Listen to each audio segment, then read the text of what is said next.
gentlemen, na isa rin po ito sa mga maisog na Pilipino. Brother Franco, sabay nating isigaw ang pangalan ni Kaado Paglinawan!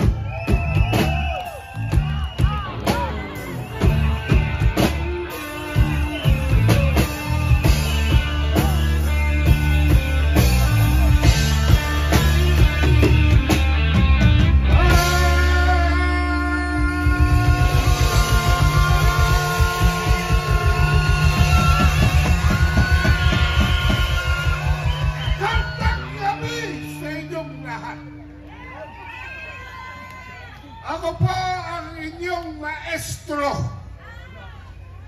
At ngayong araw na ito, ang ating lektura ay tungkol sa katotohanan na tayo ay mga Pilipino. Hindi tayo kalo. Ang ilong natin ay pango.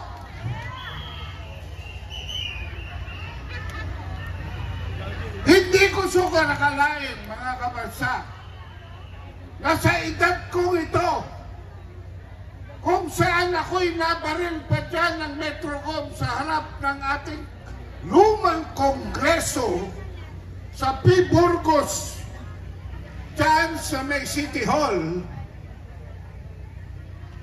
noong batuhin nila ng kabaong si Marcos Sr., biglang nagputukan at sa sawing palad, ako ay tinamaan ng isang bala at tinaplisan pa ng isa. Kaya dahan-dahan akong naglakad mag-isa hanggang Philippine General Hospital dahil nagtakbuhan na lahat at wala nang sasaklolo sa akin. Yun po ang unang araw ng first quarter storm ng inyong lingkod ay isang aktivista dahil ako'y pangulo doon ng College Editors Guild of the Philippines. Maraming nagbuwis ang buhay ng mga estudyante, kabataan, manggagawa at iba pa. After 2 days, kumuha ang organisasyon ko ng rally permit sa Menjola at doon naganap ang Battle of Menjola. Hindi ko kayo sisisihin kung hindi nyo ako kakilala. Bakit? Sapagkat karamihan sa inyo ay 1/3 lamang ng aking edad. Lalo na itong mga kabataang nasa harap ko ngayon.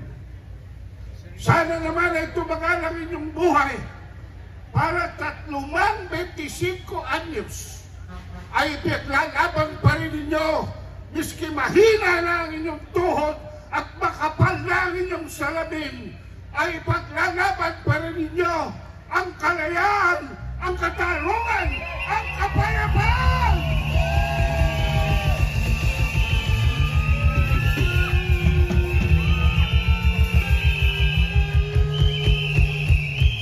Pinutol nila ang mga magsasaka. Wala tayong ginawa dahil hindi tayo magsasaka. Kinalimutan nila mga mangingisda at ang inasikaso nila ay ang pag-provoke sa China sa isang gera na wala namang may gusto. Wala tayong ginawa dahil hindi naman tayo mangingisda. Doon sa ibang nakikinig na wala rito sa Liwasang Bonifacio at sa Davao City, nilusob nila ang KOJC. Wala ka ba kayong ginagawa dahil hindi kayo KOJC?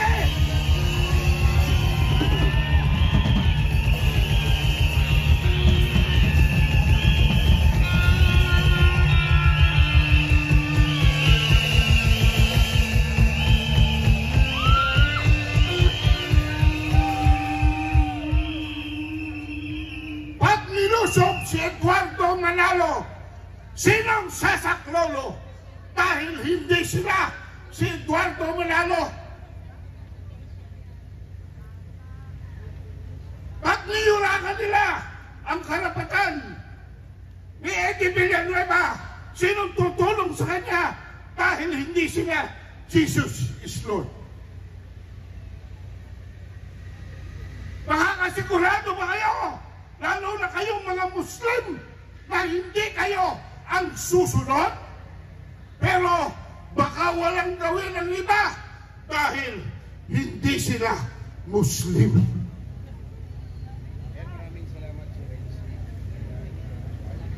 Kayong mga Katoliko na katulad ko, ano ang inyong ginagawa? Ipinapako na sa cross ang inyong mga kapwa Kristiyano sa Davao City. Wala pa rin kayong ginagawa!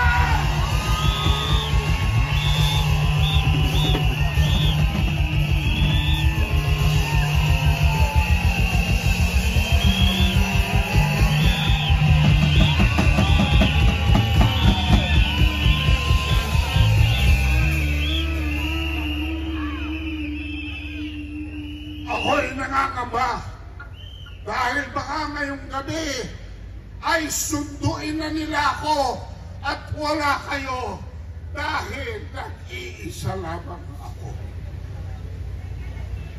Yan ang feeling ngayon ng bawat Pilipino na sa sarili nilang gobyerno na niluklok nila ay wala silang maasahan.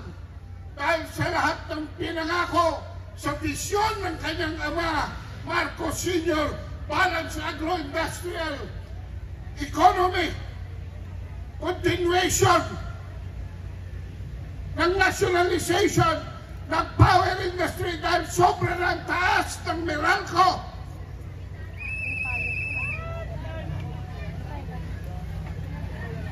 Pagkatayo ng pabrika para magkatrabaho ang lahat ng Pilipino at hindi na malibos abroad. Ano ang nangyayari sa bansa natin ngayon? Kung ang bisyon ng sarili niyang ama ay binudol niya, nagtataka pa ba tayo kung bakit binubudol niya ang mga Duterte? Hindi na. Dahil wala naman talaga siyang simpatya. Wala siyang pag-ibig sa bawat isa sa atin. Wala siyang paglingon sa kanyang pinanggalingan. At ang hindi lumilingon sa kanyang pinanggalingan, maaaring bukas wala na siya.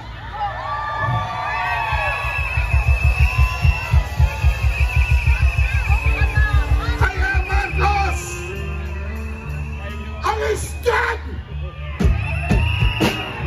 Marcos dyan! Marcos dyan! Alis dyan! Alis dyan! Marcos alis dyan! Marcos alis dyan!